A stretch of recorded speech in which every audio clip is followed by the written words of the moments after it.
Salut les gamers de l'extrême, ici Bobby Smith. Aujourd'hui on va vous présenter en détail le matériel V3. Et moi c'est toujours George Stark.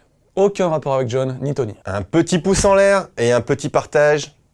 Et c'est parti sur Laser Game TV.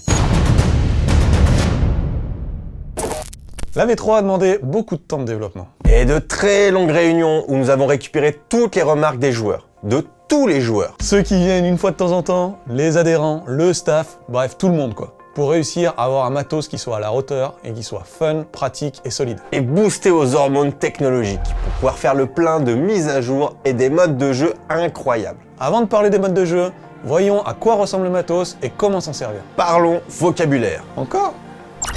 Au laser, il y a le plastron. Le plastron est composé du gilet et du pistolet. Commençons par le gilet. Au design sobre et soigné, la collection V3 de Laser Game Evolution présente une ligne élégante et des courbes raffinées. Je crois que ça y est, je l'ai perdu. Ouais, ok, si tu préfères, le gilet V3 il est plus solide. Mais alors très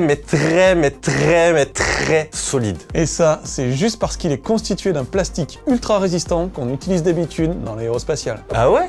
Carrément? Et quoi, carrément, t'es pas au courant? C'est quand même pas toi qui l'as conçu un peu ce matériel? Moi tout seul? Non, c'est toute l'équipe Laser Game Équipement qui a travaillé dessus. J'y ai contribué, mais c'est avant tout un travail d'équipe. Toi aussi d'ailleurs, tu as beaucoup bossé dessus. Ouais d'ailleurs, mes heures sup, faudrait peut-être y penser aussi, non? Reprenons. Donc le gilet V3. Ouais, la résistance et le design sont vraiment intéressants, mais ce sont pas les seules innovations. En plus des tout nouveaux systèmes électroniques embarqués, plein de processeurs ultra modernes, il y a aussi les cibles. Et ouais, parce que maintenant, il ne faut plus viser entre les lumières, mais tout simplement tirer sur la lumière. Un laser tag. Laser tag? Oui, c'est comme ça que s'appelle le jeu laser dans le monde. Du coup, tu dis pas laser game? Ben, Laser Game, c'est une marque déposée. Laser Game, c'est nous. Viser les lumières, c'est quand même beaucoup plus simple pour les joueurs débutants. Mais en termes de technologie, ça demande un gros développement. Et ouais, parce qu'un jeu laser, pour que ça fonctionne, il faut des récepteurs sensibles à la lumière. Les lasers ou l'infrarouge, ça dépend des technologies. Donc, quand vous tirez, les récepteurs doivent reconnaître une lumière par-dessus une lumière déjà existante, qui est la couleur de vos cibles. Alors comme ça, c'est vrai que ça paraît rien, mais c'est super compliqué en fait.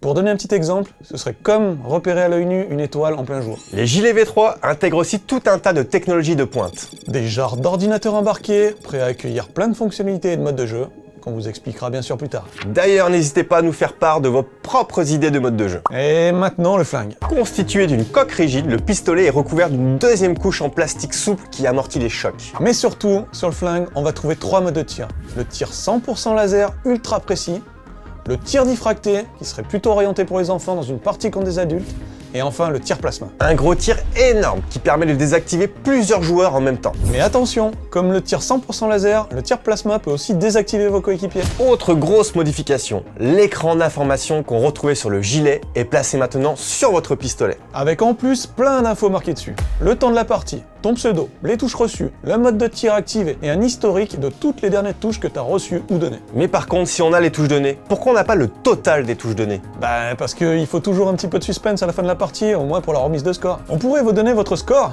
et même votre classement en direct. Mais quel intérêt s'il n'y a pas la surprise en fin de partie de savoir ce que vous avez fait. Et donc, en plus du gilet, nous avons aussi complètement revu les pièges. Ouais, vous savez, c'est ces petits modules de jeu qui permettent d'interagir avec le labyrinthe pour marquer encore plus de points en fin de partie. Pas forcément. Oui, ça dépend de comment ils sont configurés. Et dans un laby, les pièges peuvent simplement vous faire perdre des points, ou alors vous rapporter des points, tout en faisant perdre des points aux adversaires. Et il y a 3 types de pièges. Le piège toujours actif.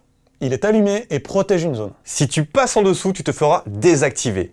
Pour passer, il faut simplement tirer dessus et tu auras un court laps de temps pour passer dans la zone qu'il protège. Le deuxième type de piège, c'est mon préféré. C'est celui qui te permet de déloger les campouses. Ce piège-là, il est éteint de base. Pour virer les planqués, il faut tirer sur le piège. Et là, une fois que tu as tiré dessus, ça l'active.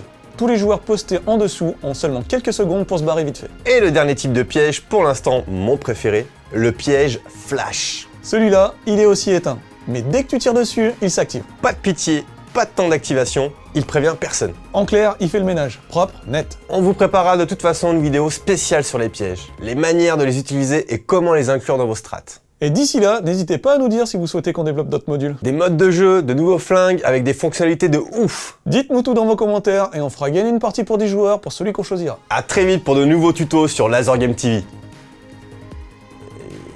Et tu fais pas la blague de fin là? Ben non, on a dit à pas de générique. Mais il n'y a jamais eu de générique. Fous de ma gueule.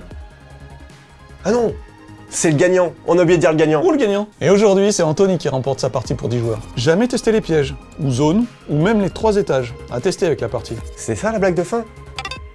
Non. Mais en tout cas, c'était vraiment très intéressant.